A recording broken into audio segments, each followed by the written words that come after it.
জীবনের শেষ নিঃশ্বাস পর্যন্ত এই পাপ থেকে বেঁচে থাকবো, তবে তাদের সফলতা কেউ ঠেকাইতে পারবে না। ফামান যুহজিহা আনিন নার ওয়া উদখিলাল জান্নাহ, যেই ব্যক্তি আগুন থেকে মুক্তি পেল, জান্নাতে প্রবেশ করলো, ফাকাদ ফাজ, আল্লাহ বলছে সে জিতে গেল, সে জিতে গেল। কে জিতছে? কে জিতছে? যে আগুন থেকে বেঁচে গেল, জান্নাতে ঢুকলো, সে জিতছে। কে জিতছে? কে জিতছে? যে 3 গোল দিছে সে। কে জিতছে? বলেন বলেন, মুখস্থ করেন, ঠোঁটের মধ্যে নিয়ে আসেন, দেখেন না মুখের থেকে হৃদয় ঢোকে কিনা। কে জিতছে? নাকি যে ছক্কা মারছে? কে জিতছে? নাকি যে চাকরি পাইছে? কে জিতছে? নাকি যে নেতা হইছে? কে জিতছে? নাকি যে ব্যবসায়ী হইছে? কে জিতছে? যার বাপের 20 বিঘা জমি সে, নাকি যে আগুন থেকে মুক্তি পাইছে? সুসংবাদ, সুসংবাদ। কি আল্লাহ পাইছো? আমি মাঝে মধ্যে চিন্তা করি, আল্লাহ এত দয়ালু না হলে, আল্লাহ এত দয়ালু না হলে আমরা পৃথিবীতেই শেষ হয়ে যেতাম।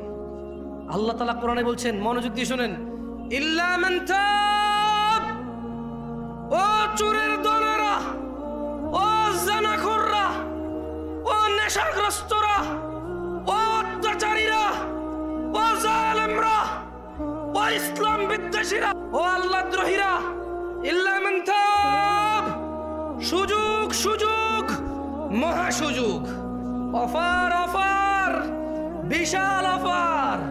ওহো, কি ঘোষণা আল্লাহ!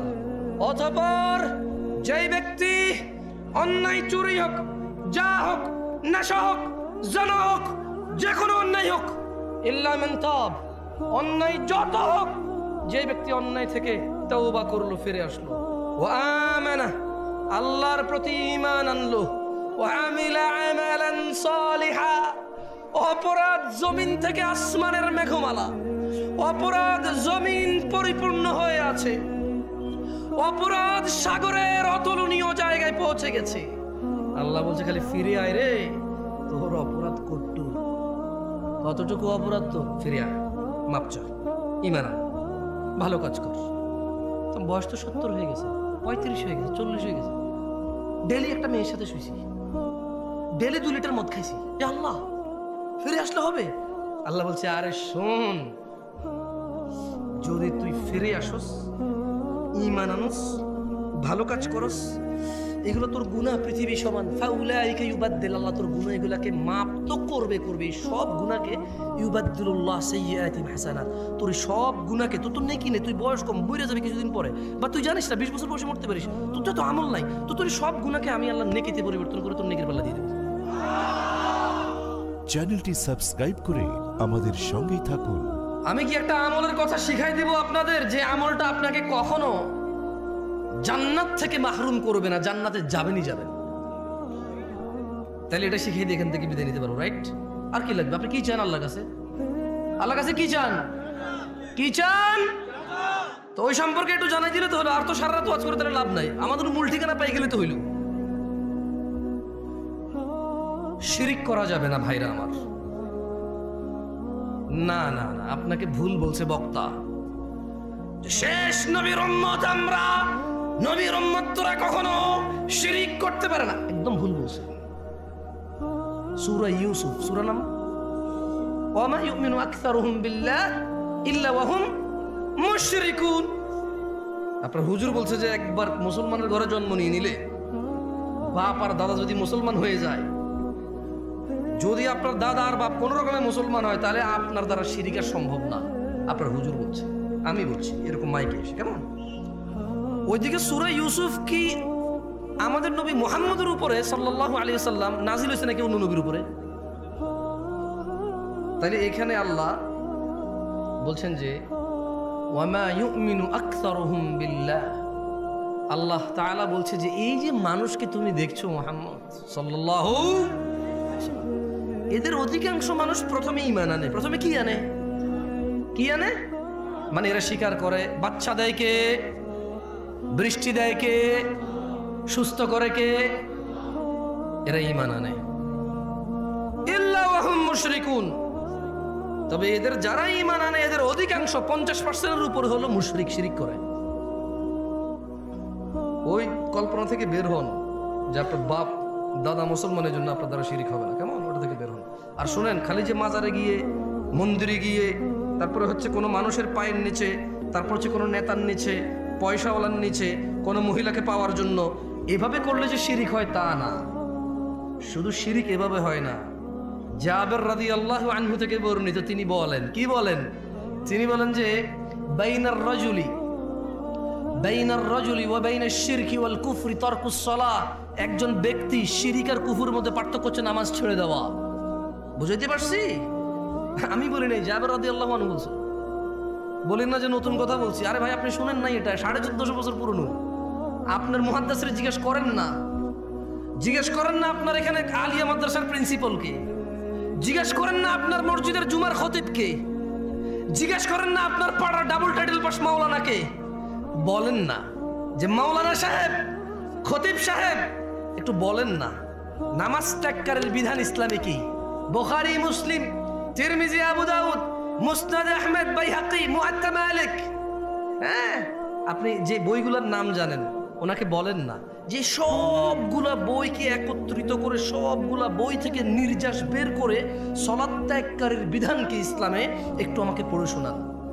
আপনাকে বলতে হবে বাইনাল মুনাফিকিন, বাইনানা ওয়া বাইনাল মুনাফিকিনা শুহুদুল ইশা ওয়াস সুবহ লা ইস্তাতিউনাহুমা। আপনার মোল্লা, মুন্সি, মুহাদ্দিস আমার মতো আর কি, যারা আপনারা 3-4 হাজার টাকা বেতনে রাখেন, দাম নাই আর কি, যারা আমার মতো যাদের মসজিদের ইমামদের, হ্যাঁ, ওনাকে বলেন না, বলেন না যে হুজুর আমি শুধু জুমা পড়ি, তার রুকুতে যায় নামাজ ধরি, সালাম ফিরানোর পর সবার আগে বের হওয়া লোকটা আমি খুব চালাক, 2 রাকাত বরাবর পাইয়া যাই। সবাই পড়ে 5 মিনিট নামাজ 2 রাকাত পায়, আমি পড়ি 3.5 মিনিট, তারপরে 2 রাকাত পাই। কেমনে?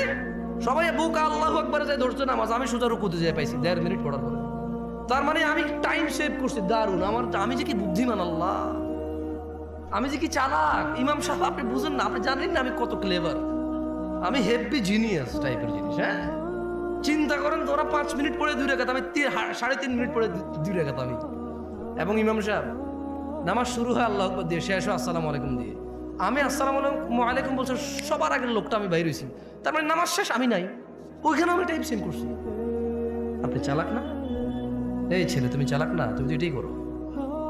তোমার হুজুরকে বলো না, তুমি যাকে বিশ্বাস করো তাকে বলো না যে ইসলামে হাদিসের যে গ্রন্থগুলো আছে ওখান থেকে একটু বলেন তো, আমি শুধু জুমার 2 রাকাত পড়ি, আর কোনো নামাজ পড়ি না আমি, আর ঈদের নামাজ পড়ি, আর কেউ মারা গেলে আমার, তাও যদি আমার নানি, দাদি, নানা, নানু, খালা, খালু, ফুফা, ফুফি, হ্যাঁ, আত্মীয় স্বজন, চাচা, জ্যাঠা, একেবারে নিকটবর্তী হলে আমি জানাজা অংশগ্রহণ করি।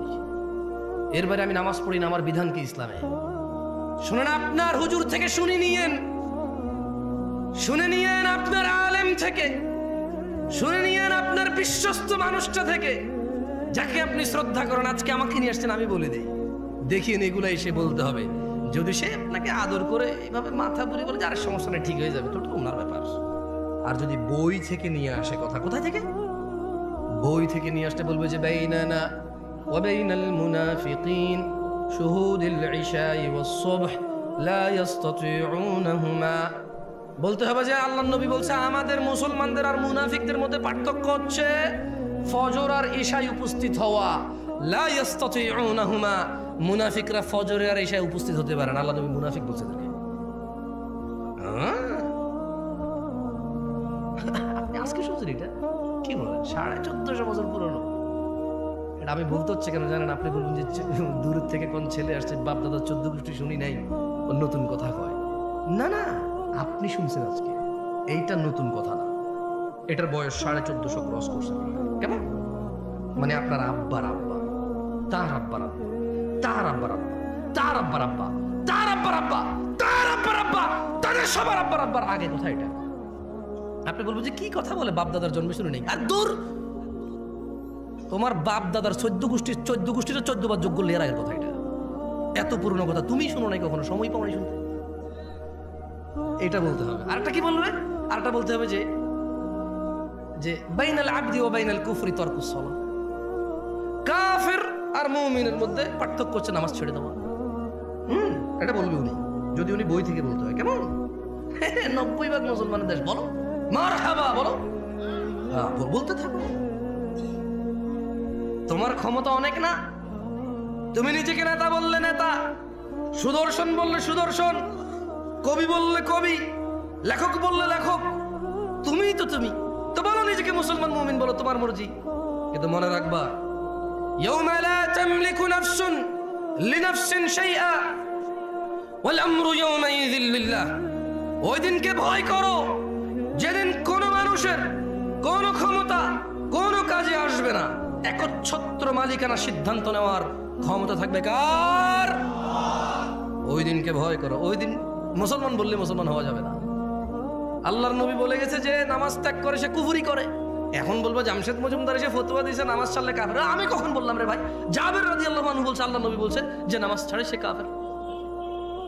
যে নিয়মিত নামাজ ছেড়ে দেয়, যে নামাজকে পরিত্যাগ করেছে, যে নামাজকে ছেড়ে দিয়েছে, যে নামাজকে নামাজের সাথে কোনো সম্পর্ক রাখলো না, নিজের সম্প্রীতি রাখলো না, কিছু রাখলো না, যে শরমে নামাজ পড়ে, জুমা না পড়লে মানসি কি করে?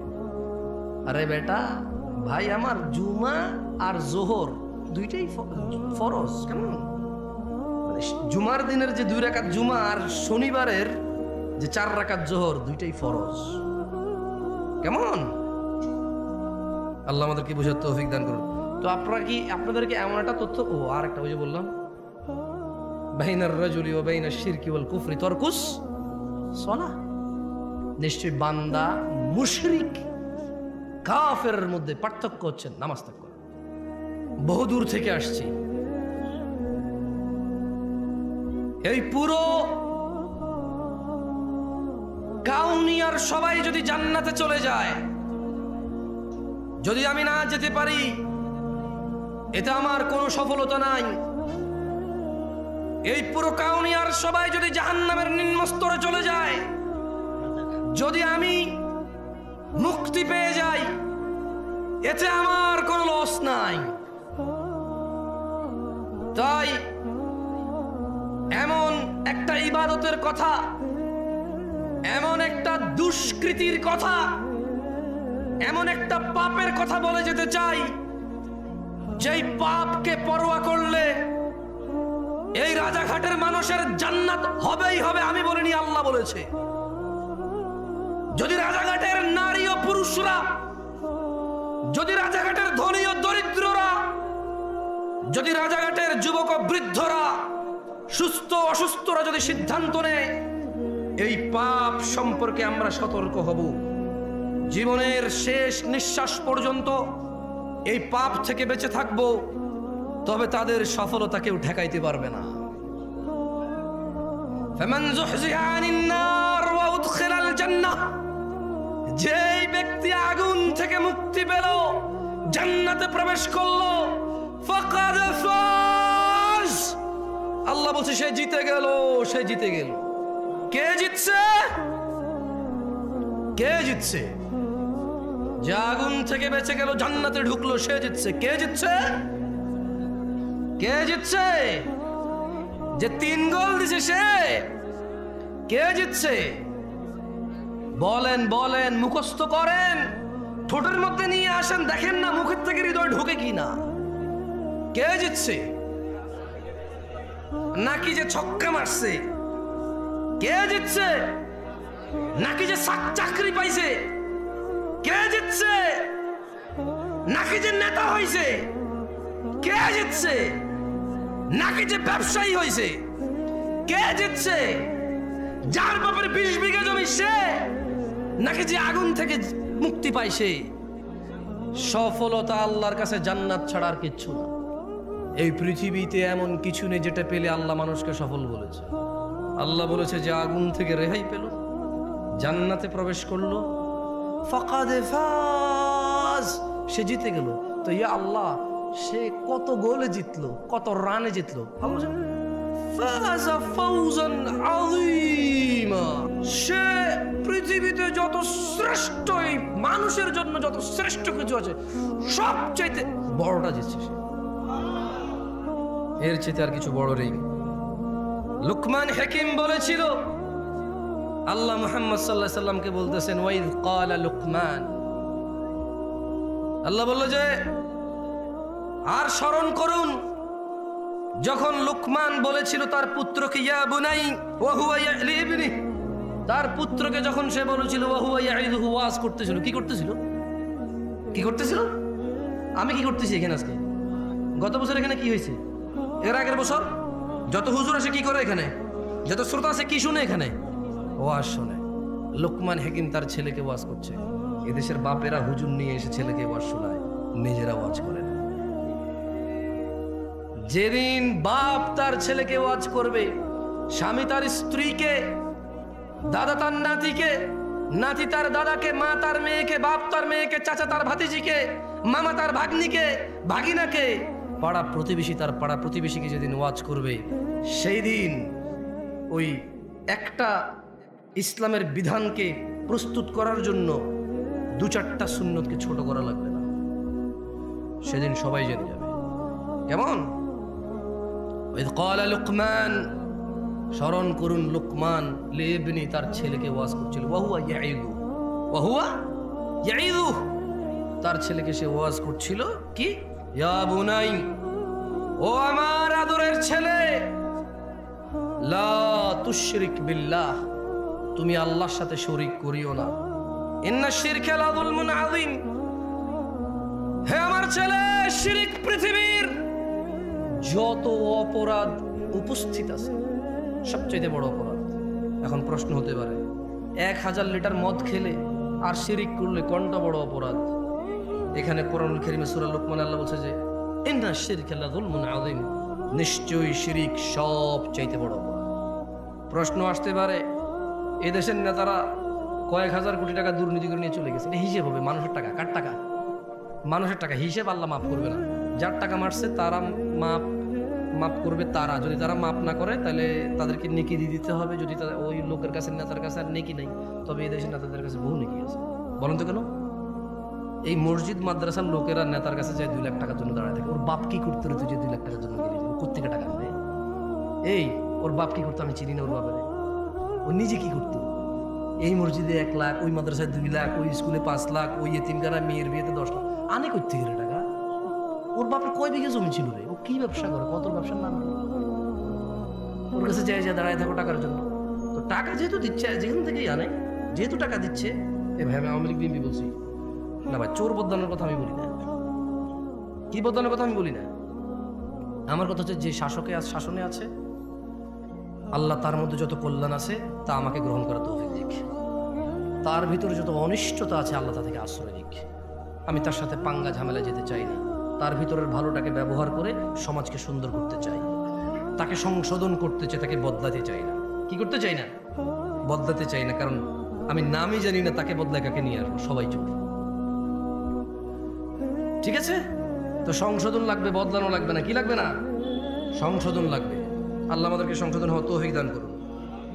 তো 2000 কোটি টাকা যদি কেউ চুরি করে বিদেশ নিয়ে চলে যায় বা দেশে রেখা দেয় বা কিছু একটা করে, তো যাদের টাকা সে মারবে আল্লাহ বলবে যে আমি মাফ করবো না। তো সে বলবে যে তোমার টাকা তুমি মেরে দিয়েছি, কি করবো? সে লোক বলবে যে নেকি দাও। তো এখন এই যে মসজিদে 2 লাখ দেয়, মাদ্রাসায় 2 লাখ দেয়, এতিম বাচ্চাদের বিয়ে করা, দেখলো ভালো কাজ নাকি খারাপ কাজ? পাহাড় সমান নেকি থাকবে না তার কাছে, কারণ সে প্রচুর দান করে। কি করে? ও এখানে আরেকটা কথা বলা ভালো, যদি সুনামের জন্য, দানবের জন্য দান করে তাহলে নেকি ওটাই নাই, ওটা রিয়া হয়ে উল্টো ওটা একটা গুনায় পরিণত হবে। কেমন? আর যদি মন মানসিকতা ভালো হয়, একটু মন নরম, ভালো মন মানসিকতা, একটা এতিম বাচ্চা বিয়ে করা দিচ্ছে, যা কিছু টাকা দাও হয়ে যাক। অথচ টাকাটা কিন্তু সে চুরি করে, ডাকাতি করে, বদমাইশি করে, কিছু হালাল আছে কিছু হারাম আছে মিশ্রিত। কেমন? কিছু হালাল কিছু, ওটা সরি নেতা বলবো না, ওটা ব্যবসায়ীরাও করে। 2 নাম্বার 4 নাম্বার 6 নাম্বার মালামাল বিক্রি করে নাকি করে না? গ্রামের মোড়লে করে, ওটা কিন্তু নেতা না। আপন বড় ভাইয়ে করে, রাস্তার জমি নিজে নিয়ে ছোট ভাইকে ওই পিসের জমি দিয়ে দেয়। বোনের সাথে ভাইয়ে করে। তো আমি আসলে শুধু নেতা বলবো না, আমি আসলে আমরা মানুষ, এই সমাজের মানুষগুলো আমরা খারাপ। ভাই হিসাবে ভাইয়ের সাথে খারাপ, ভাই হিসাবে বোনের সাথে খারাপ, ছেলে হিসাবে বাপের সাথে খারাপ, নেতা হিসাবে সমাজবাসীর সাথে খারাপ, ব্যবসা হিসাবে কাস্টমারের সাথে খারাপ, স্বামী হিসাবে স্ত্রীর সাথে খারাপ, বাপ হিসাবে ছেলের সাথে খারাপ। এটা হচ্ছে আমাদের স্বভাব। বুঝে আসছে? তো আসলে কোনো একটা লোককে এইভাবে দোষ, মানে নেতা হয়েছে এই জন্য দোষ, এটা না। আসলে আমাদের স্বভাবগত যাতে এই দেশের মানুষের আমরাই খারাপ। বুঝে আসছেন আসলে আপনার? তো এখন ইন্না শিরকা লাযুলমুন আযীম, লোকমান বলছে যে ছেলে তুমি আল্লাহর সাথে শিরিক করিও না। কেন? বলো যে শিরিক সবচেয়ে পৃথিবীর বড় অপরাধ। তো এখন যদি আপনি প্রশ্ন করেন কত বড় অপরাধ, 1,00,000 কোটি টাকা যদি মাইরে দেওয়া হয়, এটা কিয়ামতে আল্লাহ মাফ না করলে, এ হলো চোর যে টাকা মারছে, এ হলো যার সম্পদ তারা বা সে একক বা তারা অধিক, এর যত নেকি আছে একে দিতে হবে। দিতে দিতে আর নেকি নেই, কিন্তু লোক বাকি আছে। এখন এই পৃথিবীতে এমন একটা মানুষ আছে যার গুনাহ নাই? আছে? একটা মানুষ কি পাওয়া যাবে যার গুনাহ নাই? তো এখন এই যে ওই যে চোর বাটপার অন্যের হক মাইরা খাইছে, এর কাছে আর নেকি নাই, এখন লোক বাকি আছে যাদের হক এর কাছে রয়ে গেছে, এদের গুনাহগুলো সব এর কাছে আসবে। ইন্না লিল্লাহি ওয়া ইন্না ইলাইহি রাজিউন। সে নেকির পাহাড় নিয়ে, সে মানুষ সবার গুনাহ নিয়ে গুনার পাহাড় নিয়ে যাবে। এবারে আসেন, এরপরে কি হবে? এর সমস্ত নেকি শেষ, সব মানুষের গুনাহ এর কাছে চলে আসছে, এইবার কি হবে ওর? এটা প্রশ্ন থাকতে পারে না? ধরে নেন ওর শিরিক করে নাই, কি করে নাই? কি করে নাই? আল্লাহ বলছে যে ইয়াগফিরু লিমান ইয়াশা, যাকে খুশি মাফ করে দিবে। বুঝাইতে পারি নাই কি বলছে আল্লাহ? আরে ভাই, চোরদেরকে উৎসাহিত করতেছি না, ভুল বুঝিয়েন না আপনারা। অধিকাংশ চোরই মুশরিক বেনামাজি, অধিকাংশ চোর মুশরিক বেনামাজি, অধিকাংশ চোর ডাকাত আল্লাহকে অস্বীকার করে। আচ্ছা, একটা কথা বলি আপনাকে, মাশাআল্লাহ আপনার একটু ঠান্ডা চুপ আছে, একটু মনোযোগ দিয়ে শোনেন। জেনা করা কি? ন্যাংটা থাকা কি? ন্যাংটা থাকা কি? আরে আমি নাস্তা আমরা জোর করি। ন্যাংটা থাকা কি? গুনাহ। গুনাই তো, হারাম তো গুনাই। শরম না? শরম না? শুকর খাওয়া কি? আচ্ছা, কালকে বাংলাদেশের বইতে লেখা হলো, আমি ওয়াল্লাহি, আল্লাহ সাক্ষী, আল্লাহ সাক্ষী, কসমে বিল্লাহি তাআলা, আল্লাহকে সাক্ষী রেখে বলছি, আমি বর্তমান যে সরকার বা এর আগের সরকার বা পরে কি আসবে আমি এত নন অফ কনসার্ন না। ধরেন এই যে শিক্ষা নীতিমালা হয়, অনেক কিছু বইতে আসতেছে, যেমন এই দেশের সায়েন্স আর্টসের অনেক বইতে লেখা আছে সব ধর্ম ম্যান মেড, মানুষের বানানো ধর্ম, কেমন লেখা আছে বইতে। আপনি কি করবেন? কি করবেন আপনি? টিচার পড়াবে না? এটা পড়াবে, ছাত্ররা পড়বে। ধরেন কালকে বইতে লিখলো, বছরে একটা দিন আমরা নির্ধারণ করব, ওই দিনের নাম দিব আমরা দুঃখ ভোলা দিবস। কি ভোলা দিবস দিব? আরে ভাই, যারা মাতাল তারা সবাই কয় কেন খায়? কয় দুঃখ বলার জন্য খায়। বুঝতে পারছি না পারি নাই? একটা সিগারেট খোর পর্যন্ত সিগারেট খায় দুঃখ বলার জন্য। কি বলার জন্য? দুঃখ বলার জন্য। তো ধরেন এরকম একটা দিবস চালু হলো তর্কের খাতিরে, যে বছরে একদিন আমরা সবাই সুন্দর করে সেজে গুজে মেয়ে ছেলে একাকার হয়ে আমরা দুঃখ বলা দিবস পালন করব। ধরেন টিচাররা এটা শিখাবে, বাচ্চারা বলো তো দুঃখ বলা দিবস কোন দিন? আমরা বললাম অমুক দিন। এরপর আমরা সবাই আইলাম, বাপের থেকে 2, 4, 500, 1000 যেই টাকা বিয়ার পাওয়া যাবে, মদ পাওয়া যায়, সবাই 1 বোতল 2 বোতল করে নিয়ে আইলাম। নিয়ে আয়া আমরা সবাই একসাথে হইলাম, হয়ে আমরা কি পালন করব? দুঃখ ভোলা দিবস। আপনি আপনার বাচ্চাকে মদ কিনে দিবেন? দিবেন না? কেন? কেন? ও আচ্ছা, মাশাআল্লাহ, ইউ কেয়ার অ্যাবাউট দ্য হারাম।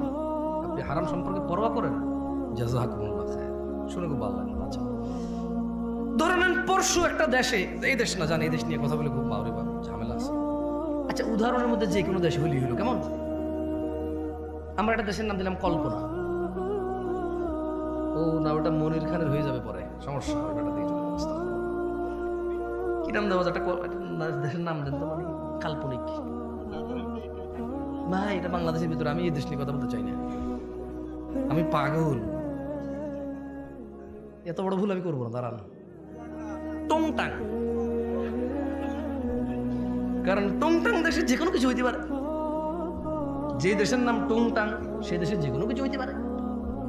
এখন একটা দেশের নাম ধরে নেন টংটাং, ওই দেশে কিছু মুসলমান বসবাস করে, কিছু হিন্দু বসবাস করে, কিছু বৌদ্ধ বসবাস করে, কিছু খ্রিস্টান বসবাস করে, কিছু নাস্তিক বসবাস করে, কিছু ইয়াহুদি বসবাস করে, নাসারা বসবাস করে, বহু ধর্মের ধর্মমান বসবাস করে। ধরে নেন ওই দেশের গভর্নমেন্ট হঠাৎ করে বলল আমরা সৌন্দর্য প্রদর্শন দিবস পালন করব। কি দিবস?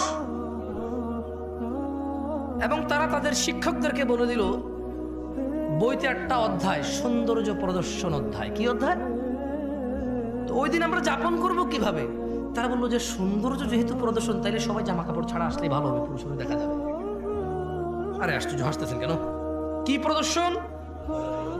তাইলে যার শরীরে যতটুকু অংশ আছে, যে যত বেশি করে দেখাবে সে পুরোটাই দেখাইলো, রাইট? এটা তাদের লজিক। এটা কার লজিক? তাদের লজিক। কোন দেশের? টংটাং দেশের লজিক। এখন টংটাং দেশের মুসলমানরা বলো, কি আমার বাচ্চাকে আমি ঘর থেকে জামা কাপড় কোনো কিছু ছাড়া স্কুলে পাঠাবো আজকে সৌন্দর্য প্রদর্শন দিবস পালন করার জন্য? শুধু বইতে লেখা আছে তাই? শুধু সরকার বলছে তাই? শুধু এদেশের বড়রা বলছে তাই? শুধু এদেশের ইঞ্জিনিয়াররা, ডাক্তাররা বলছে তাই? এদেশের যাদের ক্ষমতা আছে তারা, এদেশের যারা পয়সাওয়ালা তারা, যারা সুন্দর করে ক্লিন শেভ করে হাঁটে তারা, যাদের they look so handsome, that's why তাদেরকে দেখতে খুব হ্যান্ডসাম দেখা যায়, এই জন্য আমি তাদের কথা মেনে নেবো। আমার বাচ্চাকে আমি ন্যাংটা পাঠাবো? আমার 12 বছরের যুবতী মেয়ে, আমার 15 বছরের যুবতী মেয়ে, আমার 18 বছরের যুবতী মেয়ে, আমার 20 বছরের যুবক ছেলেকে আমি কাপড় চোপড় ছাড়া পাঠাবো? ইম্পসিবল। বলবে, রাইট? আপনারা বলবেন? এরকম বলবেন তো না? ডাক্তার টংটাং দেশের মতো আপনারা বলবেন, রাইট? আচ্ছা, এরপর ধরেন কিছুদিন পর দিবস একটা আসবে, দুঃখ বলা দিবস। টংটাং দেশে কি বলা দিবস আসবে? ওই দিন বইতে এরকম লেখা থাকবে, স্যাররা শিখাবে, শোনো, জানে না, বুঝে নাও, এরকম একটা দিন আসছে, অমুক দিন অমুক অমুক কিছু করছে, সে যেহেতু চলে গেছে, তাহলে আমরা প্রচুর দুঃখ পাই তার জন্য। আমরা কি করবো? আমরা কি মদ খাবো? কি খাবো আজকে? টংটাং দেশ যে কোনো কিছু হতে পারে ভাই। এখন টংটাং দেশের মুসলমানরা হঠাৎ বললো, কি আস্তাগফিরুল্লাহ, কি পাগল নাকি রে ভাই? ও আমার ক্ষমতায় আছে, ও আমার নেতৃত্বে আছে, আমাকে শাসন করবে, অন্যায়ের প্রতিবাদ করবে, আমি ভালো করলে পুরস্কৃত করবে, খারাপ করলে শাস্তি দিবে। ও মদ খাওয়াবে কেন আমার বাচ্চাকে? টংটাং দেখছে মানুষ এটা মেনে নেবে না, বাচ্চাকে বলবে আজকে স্কুলে যাওয়ার দরকার নাই, যা হয় হবে, বাদ দাও। বলবে কি না? আপনারা কি করবেন? তো এই যে যারা আমাদের জন্য, ভাষার জন্য, স্বাধীনতার জন্য, আমাদের জন্য এই পৃথিবী ছেড়ে চলে গেল, এই দেশ থেকে তারা সুন্দরী স্ত্রী, ছোট ছোট বাচ্চা কাচ্চা কোলেছিল, বৃদ্ধ বাবা মা ছিল তাদেরও, তারাই হয়তো পরিবারের একমাত্র উপার্জনকারী ছিল। ওর স্ত্রীর গর্ভে একটা 9 মাসের বাচ্চা ছিল। ও বেচারা ভাষার জন্য হোক, স্বাধীনতার জন্য হোক, ওর স্ত্রী সন্তানের ইজ্জত রক্ষার জন্য হোক, আর পরাধীনতায় বিরক্ত হয়ে নিজের পরবর্তী প্রজন্মকে স্বাধীন একটা রাষ্ট্রে দিয়ে স্বাধীনতা দিয়ে যাওয়ার জন্য হোক, ও বেচারা লড়াই করতে চলে গিয়ে জীবন দিয়ে দিল। ওর বাচ্চাটা ভূমিষ্ঠ হলো ইতিম হয়ে। ওর বাচ্চাটা পৃথিবীতে আসার আগে ইতিম হয়েছে, ও জীবন বিলিয়ে দিল। এখন আপনারা বলছেন যে ওদেরকে আমরা স্মরণ করতে হবে টন টন টন টন টন টন গান গাইয়া। আপনারা বলতেছেন যে তারা যেহেতু আমাদের জন্য জীবন দিয়ে চলে গেছে, একটা দিন আমরা নির্ধারণ করব, ওই দিন মুসলমানের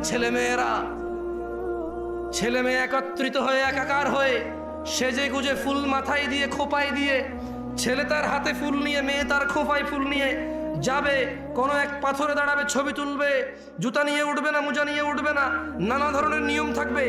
আর সারা দিন শুধু আল্লাহ যে মিউজিককে হারাম করেছে, ইসলাম যে মিউজিককে হারাম করেছে, মদ হারাম করেছে কে? ন্যাংটা হওয়া হারাম করেছে কে? মিউজিক হারাম করেছে কে? তো টংটাং দেশের মানুষ তো মিউজিকটা আল্লাহ হারাম করেছে, এজন্য মিউজিক দিয়ে কাউকে সম্মান করবে না। আপনারা কেন করছেন? টংটাং দেশের মানুষের মতো হইতে পারবে না, এতটা বিবেকহীন হয়ে গেছে। মানে বইতে লেখা থাকবে, কেউ একজন বলবে, আচ্ছা মৃত ব্যক্তি গান বাজালে সম্মান পায়, এটা কে বলছে ভাই? মিউজিক বাজাইলে যে আমার জন্য উৎসর্গ করেছে তার প্রাণ, যে আমার মাথার মণি, যে আমার আবেগের জায়গা, আল্লাহ তাদের উপর, সবার উপর সন্তুষ্ট হলো, জান্নাত দান করুন।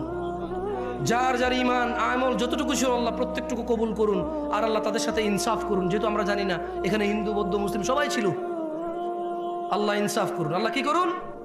কথা বলছিলাম, লুকমান তার ছেলেকে ওয়াজ করছিল, লা তুশরিক বিল্লাহ, আল্লাহর সাথে শরীক করিও না, ইন্নাশ শিরকা লাযুলমুন আযীম, শিরক সবচাইতে বড় পাপ। কত বড় পাপ! এই পৃথিবীর সমস্ত জিন আর মানুষ একত্রিত হয়ে যদি কোনো পাপ রটনা করে, এর চাইতে বড় পাপ। শিরিক কত বড় পাপ!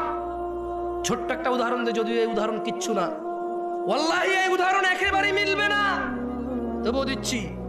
একটা লোক পুরুষ, একটা লোক মহিলা, এই পুরুষ এই মহিলাকে বিয়ে করেছে, বুঝে আসছে? এখন তারা স্বামী স্ত্রী। এখন এই মহিলা জোরে জোরে কথা বলে, এই পুরুষ তাকে বলে যে তোর এত জোরে কথা বলে আমার ভালো লাগে না রে। মহিলা তাও জোরে কথা বলে। পুরুষ বিরক্ত বলে যে কোন পাপ করছে জীবনে, বিপদ গলায় বসছে। বাট মহিলাকে ঘর থেকে বের করে না। কি করে না? গায়ে হাত দেয় না, বিরক্ত হয়। ওর বউ পান খায়, বললো যে তুই এত অল্প বয়সে পান খাওয়া শুরু করে দিলি, এমনি এমনি চা বাঁচতে আরে আমার বিচ্ছিরি লাগে দেখতে আমার। কিন্তু বউকেও তালাক দেয় না, বাপের বাড়ি পাঠায় না, গায়ে হাত তোলে না। ওর জন্য জামা কিনে, কাপড় কিনে, ওর জন্য সুন্দর সুন্দর চুড়ি কিনে, লিপস্টিক কিনে, আলতা কিনে। ওর বউটা ওর মায়ের সাথে বিয়াদবি করে। কি সুন্দর করে বোঝায়, তুই তো মা হয়েছিস, আমাদের তো বাচ্চা কাচ্চা আছে, আমার মাটা বাপের একমাত্র পোলা আমি, আমার তো দুইটা ভাই নাই যে আমি যদি খেয়াল না রাখি আরেক ভাইয়ের বউ খেয়াল রাখবে, একটু খেয়াল রাখ না, আমরা ভদ্র পরিবারের লোক, আমি যদি তোর গায়ে হাত তুলি এখন, তোর সাথে ঝগড়া করি, মানুষ কি বলবে? ছেলের মাও বোঝে যে পরিবারটা সম্মানী, এই জন্য ছেলের বউ যত কিছুই করুক অতটা মানে প্রতিক্রিয়া দেখায় না, মনে করে যে বোঝে না, অবুঝ, এরকম করে ছেড়ে দেয়। ও বউয়ের গায়ে হাত তোলে না, বাপের বাড়ি পাঠায় না, তালাক দেয় না।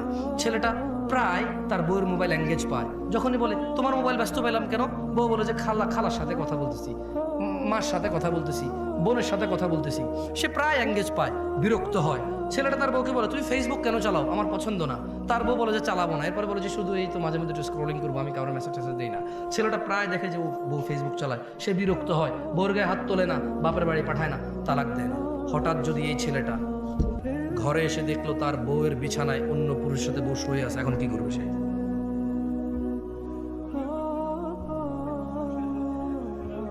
কেন রাগে মেরে ফেলবে কেন? ও কি ইসলাম বোঝে না? ও তো মুসলমান ছেলের কথা বলতেছি আমি। তুমি কোন ছেলে, তুমি কোন ধর্মের ছেলে? ইসলামে কোনো মহিলা পুরুষ ধরা পড়ে গেলে মেরে ফেলার তোমার বিধান আছে? সরকার মারবে? কে মারবে? কে মারবে? বিবাহিত মহিলাকে পাথর মেরে মেরে রজম করবে কে? জেনাকারী কে রজম করবে? কে রজম করবে? তুমি তো গায়ে হাত দিতে পারো না, তুমি ধর্ম বুঝো না। তো যটুক আছে ওটুক নিয়ে মস্করা করো, গজল গায়া গায়া। যটুক টুকটাক দেখা যায় ওটুক নিয়ে মস্করা করো, গজল গায়া, গান গায়া, সিনেমা নাটক করে, কৌতুক করে ধর্ম শিখাও। এখন সিনেমা করে দেখি তো টেলিভিশনে আসে। একটা ইসলামের শিক্ষা কোরআন হাদিস দিয়ে আর হচ্ছে না, এবার নাটক করে শিখাইতে হবে। এই পর্যায়ে চলে গেছো তুমি। কেন মারবা? মেরে ফেলবা কেন? ওর বউ আরেকজনের সাথে শুয়ে আছে, তুমি মেরে ফেলবা কেন? তোমার বউ তোমার মেরে ফেলা বৈধতা আছে ওই মহিলাকে? বলে যে মেরে ফেলবে আগে। ওকে তালাক দেওয়া বৈধতা আছে, ওকে বাপের বাড়ি পাঠাই দেওয়ার বৈধতা আছে, মুসলমান শাসকের হাতে তুলে দেওয়ার বৈধতা আছে। যে বিচার হোক, আর বিচার হবে কেন? বিবাহিত মহিলা জানা করলো কেন? বিবাহিত পুরুষ জানা করলো কেন? ওর বিচার হবে। ওকে পাথর বেঁধে মেরে ফেলতে হবে। কে মারবে? শাসক মারবে, পুলিশ। এই দেশের যে পুলিশ আছে না, অথবা কোনো বাহিনী তৈরি হবে, সরকার তৈরি করবে। কে তৈরি করবে? হুজুর আমাদের দেশ সরকার। তো আমি তোমার দেশ নিয়ে কথাই বলতেছি, আমি কথা বলতেছি ইসলাম নিয়ে। আমি কি এখন বাংলাদেশকে হিসাব করে কথা বললে হবে? ইন্ডিয়া, পাকিস্তান, সৌদি আরব, ইরান, নেপাল, ভুটান নিয়ে কথা বললে হবে? আমি কথা বলতে হবে ইসলামের বিধান নিয়ে। এবার কি তোমার আছে আর কি তোমার নাই? যা তোমার আছে তা তুমি পাবা, আর যা তোমার নাই জব তুমি আল্লাহকে দিবা। আমি এখানে কি করবো? আমার কি করার আছে, কি ক্ষমতা আছে আমার করার? এই তোমরা কি কথা বুঝবো আমার? এখন এই ছেলেটা দেখলো তার স্ত্রী অন্য কারো বিছানায় শুয়ে আছে। আচ্ছা, এই যে তার মাকে কষ্ট দিল, এই যে মহিলা জোরে জোরে তার সাথে কথা বলে, এই যে মহিলা পান খায়, এই যে মহিলা সারা দিন ব্যস্ততা, মোবাইলে ব্যস্ত পায়, এই যে মহিলা ফেসবুক চালায়, ও কিন্তু তালাক দেয় নাই, দিছে? বলেন তো এবার ও রাখবে? আপনি বললে একটা পুরুষ, অথচ ওর বউকে যদি ওই পুরুষের সাথে না দেখতো, ও জানতেই পারতো না। এই কথা জানতে পারতো? ক্ষমতা আছে। ধরেন ওর বউ একটা পুরুষের সাথে শুইল, ও 3 দিন পরে বাড়ি আসলো, ও ওর বউর সাথে শুইল, ওর কি বুঝার ক্ষমতা আছে ওর বউ আরেকজনের সাথে ছিল? আরে জোরে জবাব দেন ভাই। যেই পুরুষ তার বউ যদি আরেকজনের সাথে শোয়, এরপরে সে যদি ওই স্ত্রীর কাছে যায়, যেই পুরুষের এতটুকু ক্ষমতা নাই বুঝার যে অন্য কারোর সাথে ছিল, ওই পুরুষ যদি দেখে আরেকজনের সাথে শুয়েছে, ও ঘৃণায় লজ্জায় রাগে ক্ষোভে দুঃখে ওকে পুরো পৃথিবীর বিনিময় দিলেও বলবো যে বউ আমি রাখবো না ভাই। যার ভিতরে ন্যূনতম লজ্জাবোধ আছে, গায়রাত আছে, গায়রাত মানে বোঝেন আত্মমর্যাদা, কি মর্যাদা, সে রাখবে না। তো বলবো যে ভাই এত কিছু জানি না, আমি জুলুমের শিকার হয়ে গেছি, ওর মোহর কত 20 লাখ, এ ভাই একটা কিডনি খুল লইয়া যায়, এর সরা দেখলে আমার মেজাজ গরম হয়। আল্লাহ এরকম বলবে। যার ভিতরে ন্যূনতম আত্মমর্যাদা আছে সে বলবে যে 20 লাখ তো নাই, কিডনি একটা নিয়ে যা, 2 কিডনি লাগে না, 1 কিডনি বাঁচা যায়, ওর নিয়ে বাঁচা যাবে না ভাই, কিডনি ছাড়া বাঁচা যাবে গ্যারান্টি আছে, ওর সাথে বাঁচবো না। ও আমাকে ধোঁকা দিছে, ও আমার বংশ মর্যাদা নষ্ট করছে, ও আমার বংশ নষ্ট করে দিছে। এখন যে বাচ্চাটা আছে এটা কি আমার না আমার, আমি সেই সন্দেহে আছি। ও আমার আগামী প্রজন্ম ধ্বংস করে দিছে, আমার আগামী প্রজন্মের যে বাতি আমার, সে বাতি আমার কিনা আমি জানি না, আমি এতটা দুঃখে আছি। এবং যে নিষ্পাপ সন্তানটা আছে ওর ঘর থেকে হইছে, ওকে বিদায় করে দেওয়ার পর ওই বাচ্চাটাকে দেখলে আমার ওর কথা মনে পড়বে, আর আমি সন্দেহে থাকবো এটা কি আমার বাচ্চা না অন্য কারো। ওকে সরাও, কিডনি নিয়ে যাও, ওকে সরাও, 1 কিডনি দিয়ে বাঁচা যায়। ও আমার আগামী প্রজন্ম ধ্বংস করে দিছে, ও আমার বংশের বাতি শেষ করে দিছে, ওকে সরাও। সেই জায়গায় শিরিক আল্লাহ কিভাবে মানবে? অথচ তিনি জানে ওয়াহুয়া খালাকাক, তিনি তোমাকে সৃষ্টি করেছে কোথায় থেকে? এক বিন্দু তুচ্ছ পানি থেকে, যেটা তোমার বাপের পাজরের হাড়ে ছিল। এই পিছনের হাড়ে ছিল যে পানিটা, ধাক্কা দিয়ে যে পানিটা বের হয়, যে পানিটা যে কারো হাতে লাগলে গোসল করতে হয়, এভাবে ঘিন ঘিন করে টিস্যু দিয়ে মুছে ফেলবে, এমন তুচ্ছ পানি হতে তোমাকে সৃষ্টি করছে। তুমি তো মনে করো তুমি জোয়ান, তোমার বাপ জোয়ান ছিল না, তুমি মনে করো তুমি জোয়ান থেকেই যাবা, ছোট ভাই আমার, তুমি আর বৃদ্ধ হবা না, খবরদার। আন আবি বকর রাদিয়াল্লাহু আনহু قال, আবু বকর রাদিয়াল্লাহু আনহু থেকে বর্ণিত তিনি বলেন, قال النبي صلى الله عليه وسلم, আল্লাহর রাসূল সাল্লাল্লাহু আলাইহি সাল্লাম বলেছেন, আলা উনাব্বিউকুম বিআকবারিল কাবাইর, ও আমার উম্মতরা, তোমাদেরকে কি আমি বলে দেব পৃথিবীর সবচেয়ে বড় অপরাধ কি? قالوا بلى يا رسول الله, সাহাবারা সবাই বললেন, হ্যাঁ আল্লাহর রাসূল আপনি বলে দেন না, এই পৃথিবীতে যত অপরাধ আছে সবচেয়ে বড় কোনগুলা? উনি বললেন সালাসান, 3 বার আল্লাহ নবী বলল, আমি কি তোমাদের বলে দেব পৃথিবীর বড় অপরাধ কোনটা? আবার বলল, আমি কি তোমাদের বলে দেব না পৃথিবীর বড় অপরাধ কোনটা? আবার বলল, আমি কি তোমাদের বলে দিব না এই পৃথিবীর সবচেয়ে বড় অপরাধ কোনটা? 3 বার বললেন। সাহাবারা বলল, হ্যাঁ আল্লাহ নবী সাল্লাল্লাহু আলাইহি সাল্লাম বলে দেন। বলেন, আল ইশরাকু বিল্লাহ, পৃথিবীর সবচেয়ে বড় অপরাধ আল্লাহর সাথে শিরিক করা। ওয়া উকুকুল ওয়ালিদাইন, দ্বিতীয় বড় অপরাধ বাবা মায়ের অবাধ্য হওয়া। ওই যে মহিলাটা চিকন হ্যাংলা পাতলা 50-55 বছরের বৃদ্ধা, ওই যে পুরুষটা এখন কোনো কাজ নাই, একটা পাঞ্জাবি আর লুঙ্গি পরে এরকম ওয়াজ মাহফিলে যায়, কোনার দোকানে গিয়ে 2 কাপ চা খায় আবার ঘরে চলে আসে, ওকে কোথাও ডাকা হয় না, ওকে কেউ 5 পয়সার দাম দেয় না। এই তুচ্ছ এই হ্যাংলা পাতলা বুড়া আর বুড়ি, আল্লাহর নবী বলছে এই বুড়া বুড়ির যদি তোমার মা বাপ হয়, ধাক্কা দিলে পড়ে যাবে যে লোকটার এখন চাকরিও নাই, ব্যবসাও নাই, তুমি যদি ওকে উপার্জন করে না চিকিৎসা করাও, না খাওয়াও, ও বেচারা অসুস্থতায় ভুগবে, ক্ষুধায় ভুগবে। এমন দুর্বল একটা মানুষ, আল্লাহর নবী বলল যে পৃথিবীর বড় অপরাধ ওয়া উকুকুল ওয়ালিদাইন, এই পৃথিবীতে সবচেয়ে বড় অপরাধ শিরক। কি? তারপরের অপরাধ হচ্ছে বাপ মায়ের অবাধ্য হওয়া। তুমি তো বলো হুন্ডা না কিনে দিলে ঘর কোপায় ফেলবা ভাই আমার, তুমি বলো তোমার বাপকে হুন্ডা না কিনে দিলে ঘর কোপাবা, তুমি বলো তোমার বাপকে জন্ম দিছিস কর্মদেশ না কা, বই পড়ে শিখবে এগুলো না, পাগল ছেলে। ওর ক্ষমতা কত জানো? এই যে বুড়া লোকটা যারা তুমি বলো যে আপনি কিচ্ছু বুঝেন না, শুধু শুধু কথা বাড়ায় না এই জায়গায়, ওর ক্ষমতা জানো? এই যে তুমি যে জান্নাত মানে যেখানে না গেলে আগুনে জ্বলবা, হ্যাঁ, এই জান্নাতে যে দরজা দিয়ে ঢুকবা না, এই বুড়া লোকটা এটার চৌখাট। এটা কি চৌখাট? এটা নাই মানে দরজাই নাই, এটা নাই মানে কি দরজাই। বোঝো ওর ক্ষমতা বোঝো।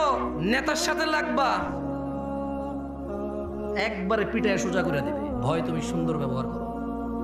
কোন প্রশাসনের সাথে লাগবা, মামলা মোকদ্দমায় ফেসে যাবা। ব্যবসায়ীর সাথে লাগবা, ও টাকা টোকা খরচ করে এমন বানান দিবে, এমন ট্র্যাপে ফেলবে, জীবনে মুখ দেখাইতে পারবা না, তোমার ঘরে মহিলা ঢুকাই দিবে। আর এই যে বুড়া লোক কি করতে পারবে জানো? জান্নাত থেকে তোমার এমন লাথি মারা বের করে দিতে পারবে। তুমি জানোই না এর ক্ষমতা কত। এই বুড়া লোকটা তোমার অনন্ত জীবনের সুখ কেড়ে নিতে পারে, এত ক্ষমতা তার। মামলায় জেলে গেলে 60 বছর পচবা, অমুক ব্যবসায়ীর সাথে লাগে গেলে 50 বছর ভুগবা, সে মারা যাবে বা তুমি মারা যাবা, ম্যাটার সলভ, ক্লোজ। বুঝে আসছে না? আসে নাই? আর এই বুড়া লোকটার সাথে যদি লাগো না, এই বুড়ির সাথে যদি লাগো না, অনন্ত জীবন যেখানে আর মৃত্যু হবে না, ফিনিশ। ধাউ ধাউ আগুন, নাজ্জাআতাল লিশ-শাওয়া, যে আগুন মানুষের চামড়া খসে দেবে, এমন আগুনে ঢুকে ও ফেলে দেবে। কে ফেলবে? এই বুড়া লোক যারা তুমি 5 আনার দাম দাও না। আব্বা আমাদের বড় ভাই এটা করছেন ওটা করছেন, আমার দেন নাই। আব্বা আমরা সবসময় ছোট বলার দিকে টানেন। আব্বা আপনি কি করছেন, অমুক দেখেন তার পোলারে কি দিছেন, আপনি কি দিছেন। কার সামনে কথা বলো তুমি চিনোই নাই, তুমি কি করো নাই, চিনোই নাই। হ্যাঁ ও হিন্দু হলো, তুমি বিশ্বাস করো তোমার বাপ যদি হিন্দু হয়, তোমার বাপ যদি বৌদ্ধ খ্রিস্টান ইহুদি নাসারাও হয়, তুমি না তোমার আব্বা যদি বলে যে আল্লাহর সাথে শিরিক করে, বলতে হবে যে আব্বা আমি এক আল্লাহ ছাড়া করে, আব্বা আমার জোর করে। ইব্রাহিম আলাইহিস সালাম একজন নবী, খলিলুল্লাহ, রাসূল, সুবহানাল্লাহ। উনি মিথ্যা কথা বলছে, চিন্তা করেন, তারপর বাপের সাথে বিয়ে করতে পারে নাই। বাপে বলছে যে ইব্রাহিম আসো আমরা পূজা করি। ইব্রাহিম আলাইহিস সালাম হঠাৎ করে বলেছে, আব্বা আমার খুব খারাপ লাগতেছে। কি লাগতেছে? আব্বা আমি অসুস্থ ফিল করতেছি, আমার যাইতে ভালো লাগতেছে না। বাপ বললো যে ঠিক আছে, যেহেতু অসুস্থতা ফিল করতেছে বাদ দাও। ওহি পাঠায় কে? উনি খলিলুল্লাহ, আল্লাহর বন্ধু। কার বন্ধু? আল্লাহর বন্ধু। উনার ওরস মানে উনার জন্মে একটা ছেলে আসছে যার পানি লাগতো, কান্নাকাটি করতেছিল। সুবহানাল্লাহ, আল্লাহ জমজম দিয়ে দিছে ওখানে। কি দিছে? মানে ইব্রাহিম আলাইহিস সালাম কে ভাই? ছোট ভাই আমার, তুমি ইব্রাহিম আলাইহিস সালামের পরিচয় জানো? আরে না তুমি জানো না তো। আরে তুমি জানো না ইব্রাহিম আলাইহিস সালাম কি কে? উনি ওনার স্ত্রী আর সন্তানকে রেখে মরুভূমিতে চলে গেছে। স্ত্রী সন্তানের জন্য আল্লাহ খলিল, ইব্রাহিম আলাইহিস সালাম আল্লাহর বন্ধু। বন্ধুর বউ বাচ্চা কষ্ট পাচ্ছে, আল্লাহ ওখানে জমজম দিল। কি এতে খাদ্য আছে, পানিও আছে। মানে তুমি কলা খাইলে যেরকম খাদ্য হয়, ভাত খাইলে যেরকম খাদ্য হয়, পানি খেলে যেরকম 30টা মেটে পানি হয়, জমজমের পানিতে খাদ্যের গুণাগুণ আছে, পানির গুণাগুণ আছে। বুঝছো? মানে কারণ তো মরুভূমি তো কিচ্ছু নাই, তো পানি খেয়ে বেঁচে থাকতে হবে। সুবহানাল্লাহ, এত ভালোবাসে আল্লাহ ইব্রাহিম আলাইহিস সালামকে। এত ক্ষমতাবান মানুষ, এত ক্ষমতাবান মানুষ। বাপ বললো যে চলো পূজা করবা। আব্বা খুব খারাপ লাগছে। বললো যে আরে আমার ছেলেটা খারাপ লাগতেছে। আচ্ছা ঠিক আছে যাও। তুমি বুঝছো? বলা যাবে না আব্বা আপনি মুশরিক, আর তুমি বলো যে আব্বা আপনি বেকার, আব্বা আপনি জুয়া খেলেন, বাপারে মারতে যাও। তুই কি করছস? জুয়া খেলছো সারাদিন। আমার ও আল্লাহর বান্দা, জুয়া কি তোর সাথে অপরাধ রে? জুয়া তোর সাথে অপরাধ? তোর বাপের, তোর বাপ নেশা করে, তোর সাথে অপরাধ বেটা? হ্যাঁ, এই নেশাখোরটারই তো খাচ্ছিস এখন পর্যন্ত, এই জুয়ারিটা তো খাচ্ছিস এখন পর্যন্ত। এখন পর্যন্ত যে বিয়ে করতে যাবি না, ওর পোলা হিসেবে তোর কাছে মেয়ে বিয়ে দিব মানুষ। তোর অত যোগ্যতা নেই রে, তোর মেয়ে বিয়ে দিবি। এই এত খারাপ মানুষটা এখনো তোর ছত্র ছায়া আছে, তোর ছায়া হয়ে আছে রে। এত খারাপ লোকটা এখনো তোর ছায়া। এখনো তুই ছাদের নিচে বৃষ্টি থেকে আর রোদ থেকে বাঁচিস, ওর বানানো। এখনো যে অমুক জায়গায় ঘুষে দিয়ে আমাকে দাঁত ভেঙে ফেলছিস, কার ছেলে? অমুকের। আরে ওর বাপটা তো খুব মিশুক মানুষ, আমাদের বন্ধু মানুষ ছিল। আচ্ছা ছাড়ো, আমি ওর বাবার সাথে কথা বলবো। এই যে তুই মারামারি করছিস, ওর জন্য বেঁচে গেছিস রে ছোট ভাই আমার। কত ক্ষমতাবান মানুষের সাথে বেয়াদবি করিস। আহ ছোট ভাই আমার, বাপ মায়ের সম্মান কর। পৃথিবীর সবচেয়ে বড় অপরাধ হচ্ছে আল্লাহর সাথে শিরিক করা, ওয়া উকুকুল ওয়ালিদাইন, পিতামাতার সাথে অন্যায় আচরণ করা। যাই হোক, ওয়াজালাসা ওয়া কানা মুত্তাকিয়ান ফাকাল, আল্লাহর নবী হেলান দেওয়া ছিল, দুইটা অপরাধের কথা বললো। একটা কি? একটা কি, আরেকটা কি, এই তৃতীয় একটা অপরাধের কথা বলতে গিয়ে ওয়াখানা ওয়াজালাসা ওয়াখান, উনি এভাবে হেলান দিয়ে বসা অবস্থায় এই দুইটা বলছেন। কিভাবে হেলান দেওয়া অবস্থায়? যে কোনো ভাবে উনি হেলান দেওয়া ছিল, ঠিক আছে। তো এরপরে উনি হেলান থেকে উঠে গেছেন, উঠে গিয়ে বললেন আলা ওয়া কাউলু জুর, মিথ্যা সাক্ষ্য দেওয়া। কি সাক্ষ্য দেওয়া? কি সাক্ষ্য দেওয়া? কি সাক্ষ্য দেওয়া? এই দেশে একজন লোকের জেল হয়ে গেছে খারাপ মানুষ ছিল বলে। ওই সাক্ষীকে পরে ধরার পরে বললো যে আমি দেখিনি। দেখেন, পৃথিবীর সবচেয়ে বড় অপরাধ শিরক, তারপরে বাপ মা। আল্লাহ নবী হেলান দিয়ে বলছেন দুইটা কথা। এরপর তিনি সাডেনলি হেলান থেকে উঠে গেছেন, উঠে গিয়ে বললো যে আলা আলা ওয়া কাউলু জুর, এবং মিথ্যা সাক্ষ্য দেওয়া। قال فما زال يكررها حتى قلنا ليت له سكت। আল্লাহর নবী হেলান দিয়ে উঠছে, ছোট ভাই আমার মিথ্যা সাক্ষী দিস না, বোন আমার মিথ্যা সাক্ষী দিও না। আল্লাহর নবী হেলান থেকে উঠে গিয়ে বলল মিথ্যা সাক্ষী দেওয়া, মিথ্যা সাক্ষী দেওয়া, মিথ্যা সাক্ষী দেওয়া, মিথ্যা সাক্ষী দেওয়া, মিথ্যা সাক্ষী দেওয়া। সাহাবারা সবাই বললেন ওহো, উনি বলতেই ছিলেন। আমরা সবাই ইতস্ত বোধ করলাম যে আহা, এইবার যদি আল্লাহ নবী একটু চুপ করতো, এইবার যদি আল্লাহর নবী একটু নীরব হইতো। এই মিথ্যা সাক্ষ্য দেওয়ার কথা উনি বলতেছিলেন, রিপিট again. তিনি এটা বলছেন। সাহাবারা ভাবতে বাধ্য হলেন, ও আল্লাহ নবীর কষ্ট হচ্ছে, বলতেছে যদি উনি একটু আবার বন্ধ করতে পারেন। মিথ্যা সাক্ষ্য দেওয়া এত বড় অপরাধ, বুঝে আসছে? কিরে, এতে ওইটা বেশিরভাগ ছোট বলা বানি করে ঢিল মারছে গাছের আমে, পড়ছে যায় জানালায়, ভেঙে গেছে গ্লাস। তো বাড়িওয়ালা বলে যে কে মারছে, তুই দেখছিস? আমি দেখিনি। কি বলে আমি দেখিনি।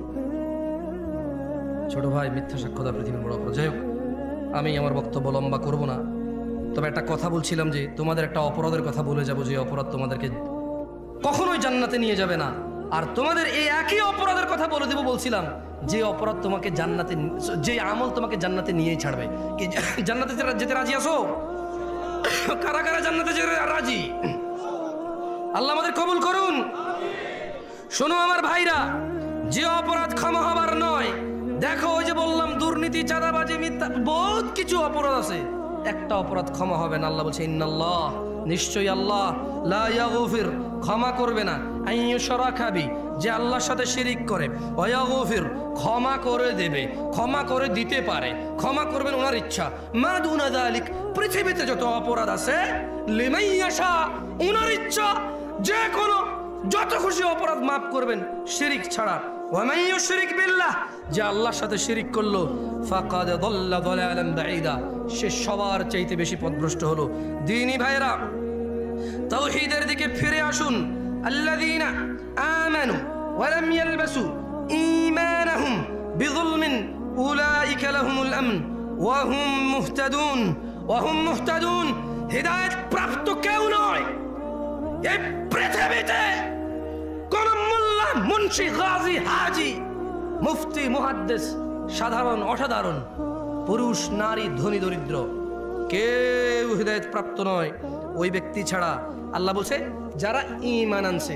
কি আনছে? এরপরে বললেন যে এবং তাদের ঈমানের সাথে শিরিককে যুক্ত করে নাই। দেখছেন, সূরা ইউসুফে বলছে ঈমান আনার পর শিরিক করে, রাইট? সূরা ইউসুফে কি বলছে? ঈমান আনার পর। এ দেখেন, এই যে এটা কি সূরা আল আনামের ৩০ নম্বর আয়াত, এখানেও সেম কথা বলতেছে। তার মানে মুসলমান হওয়ার পরেও মানুষ শিরিক করার সম্ভাবনা, মুসলমান হওয়ার পরে শিরিক করার কি তো নাইলে আল্লাহ কেন কোরআনে বলতেছে সূরা আল আনামে যে আল্লাযীনা আমানু, যারা ঈমান আনে, ওয়া লাম ইয়ালবাসু ঈমানাহুম বিযুলম, এবং তাদের ঈমানের সাথে শিরিক করে না, উলাইকা লাহুমুল আমন, নিরাপত্তা তাদের জন্য যারা ঈমানের মধ্যে শিরিক করে না, ওয়া হুম মুহতাদুন, এবং এরাই হেদায়েত প্রাপ্ত যারা ঈমানের সাথে শিরিক করে না। দ্বীনি ভাইরা, আমি বক্তব্য লম্বা শেষ করে চলে যাব, অনেক দূরে যাব, আপনারা অনেক দূর থেকে আসছেন। দেখেন, শিরিক যদি না বুঝে আসে আপনার, আমি আপনাকে আবারও একটা হাদিস, কয়টা হাদিস? একটা হাদিস আমি আপনাকে পড়ে শোনাই, এখান থেকে বিদায় নিতে চাই। আপনারা আমার মুখে মুখে কি হাদিসটা পড়বেন? তো ঠিক আছে, শুনেন। মক্তবে পড়ছেন কারা কারা? হাত তোলেন তো। মক্তবে মক্তবে মক্তবে পড়ালেখা করছেন? মাশাআল্লাহ মাশাআল্লাহ, তাইয়্যিব তাইয়্যিব।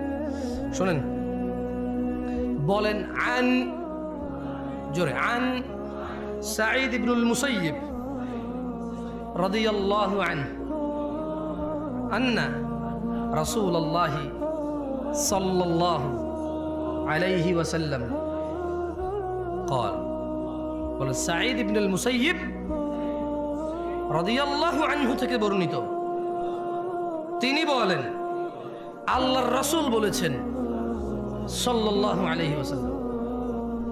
আমি গজল বেশি একটা পছন্দ করি না, কেন জানেন? কারণ গজলে নবী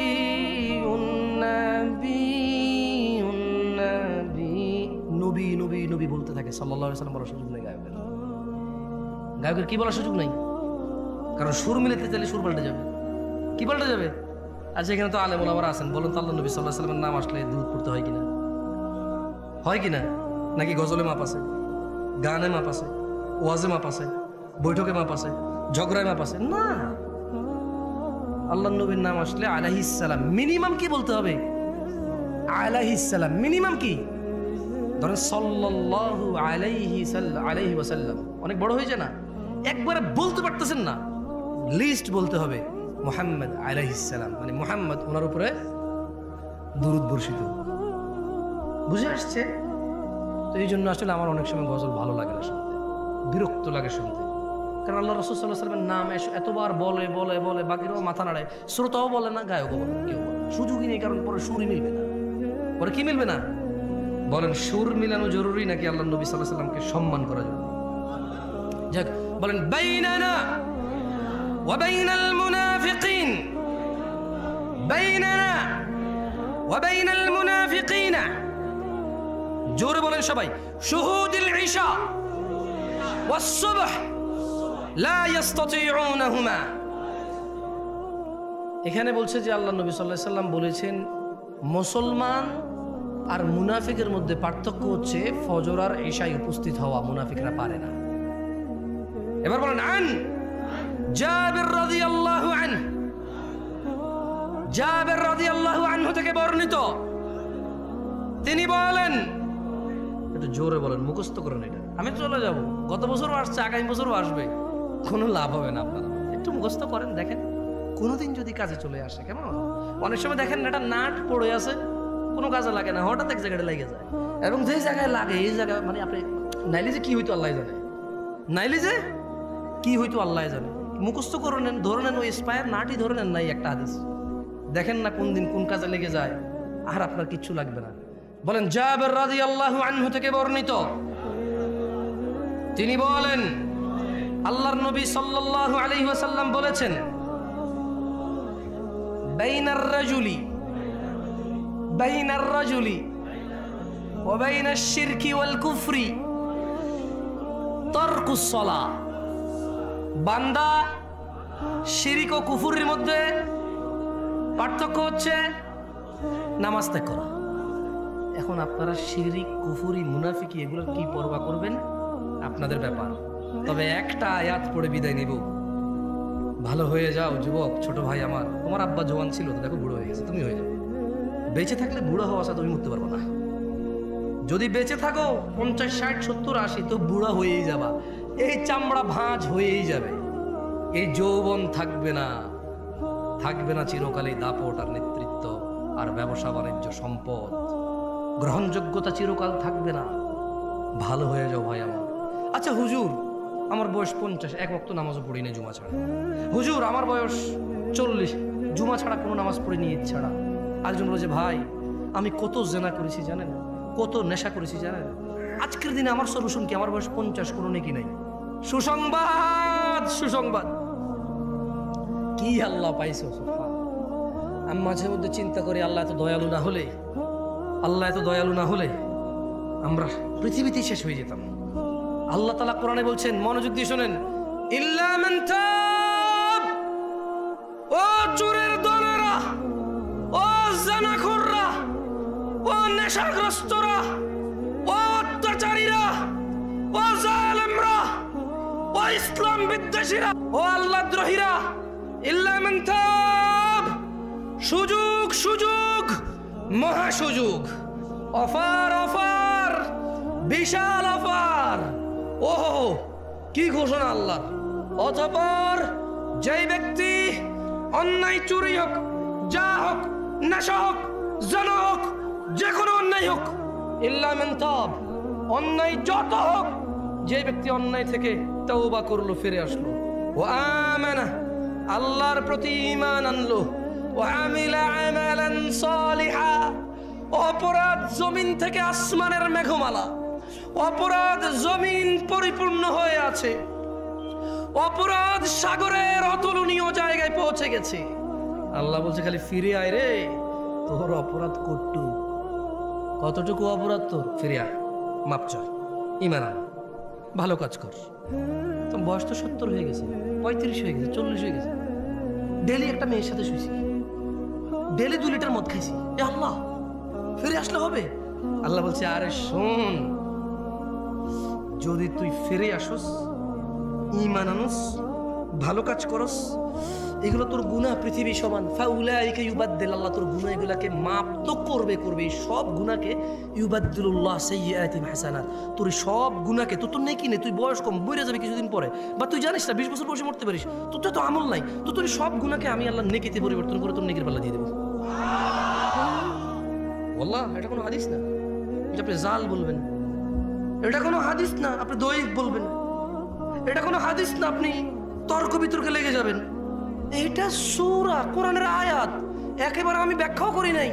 আল্লাহ বলছে ইল্লা মান তাব, অতঃপর যে তওবা করে, ও আমানা, ঈমান আনে, ও আমিলা আমালান সালিহা, ভালো কাজ করে, ফাউলাইকা ইউবাদদিলুল্লাহু সাইয়্যাতিহিম হাসানাত, আল্লাহ তার সকল গুনাহকে নেকিতে পরিবর্তন করবে। এবার এই অফার আপনি নেবেন কিনা এটা আপনার ব্যাপার। তবে এই অফার পেতে হলে কি করতে হয়? প্রশ্ন তওবা কেমনে করে, প্রশ্ন তওবা কেমনে করে, গুনাহ কেমনে নেকিতে পরিবর্তন করব? শুধু মাপ না, এটি নেকি হয়ে যাবে। ধরে নেন বাংলাদেশ সরকার বলল কার কাছে কত জাল টাকা আছে, 30শে ফেব্রুয়ারি 2024 এর মধ্যে সমস্ত জাল টাকা না জমা দাও, সেম আসল টাকা নিয়ে যাও, তবে আর কখনো জাল টাকা বানাইতে পারবা না, যদি বানাও মৃত্যুদণ্ড, যদি বানাও কি। এখন এক লোক বললো যে এই যে বললো সমস্ত জাল টাকায় আসল টাকা দিবে, আমার কাছে 20,000 কোটি টাকা আছে জাল টাকা, ধরেন গভর্নমেন্ট বললো যে ডাজেন্ট ম্যাটার, যত আছে 20,000, 50,000, 1 লাখ কোটি টাকা থাক, ডাজেন্ট ম্যাটার, তবে আজকে এখানে জমা দিতে হবে, এই টাইমের ভিতরে জমা দিলে তোমার এই যত টাকা জাল আছে অত টাকার বিনিময়ে আসল টাকা দেবে সরকার, এবং এরপরে আর তোমাকে কি করবে, যদি এরপরে অপরাধ করো মৃত্যুদণ্ড, এরপরে অপরাধ করো কি 50,000 কোটি টাকা, কেউ কি মিস করবে এটা? আল্লাহ এরকমই বলতেছে যে যত অপরাধ আছে, শর্ত হচ্ছে বেঁচে থাকা অবস্থায় মাপ চাইতে হবে। কখন? শর্ত কি? কেউ কি বলতে পারেন কে কতদিন বাঁচবেন? আমি পারি না। ভাই আপনি বলতে পারেন কতদিন বাঁচবেন? তুমি? আরে কি ডিজিটাল দেশে কেউ জানে না কবে মরবে, আফসোস। তো কি শিখলা? বুদ্ধি কি তেলে তোমার? তুমি এত বিচক্ষণ মানুষ, কবে মরবে না একটু পরে সম্ভব হতে পারে, একটু পরেই হয়ে যেতে পারে, এখানে বসা অবস্থায় হতে পারে, এই বক্তা এখানে দাঁড়ানো অবস্থা হইতে পারে, এই শ্রোতা এখানে বসা অবস্থা হইতে পারে মৃত্যু। তো এই যে সমস্ত গুনাহকে নেকিতে পরিবর্তন করার একটা শর্ত আছে, কি? সবগুলা গুনাহ যা হয়ে গেছে এই এখন বলতে হবে, এখন আস্তাগফিরুল্লাহ, আল্লাহ মাফ করুন, আমি আর কোনোদিন গুনাহ করব না। যদি গুনাহ করি আপনি তো জানবেনই, আপনার সাথে কি লুকায় গুনাহ করতে পারবেন নাকি, তবে আমার সব গুনাহ আপনি মাফ করে দেবেন, আমি আর গুনাহ করবো না, বাস মৃত্যু পর্যন্ত আপনি তৌফিক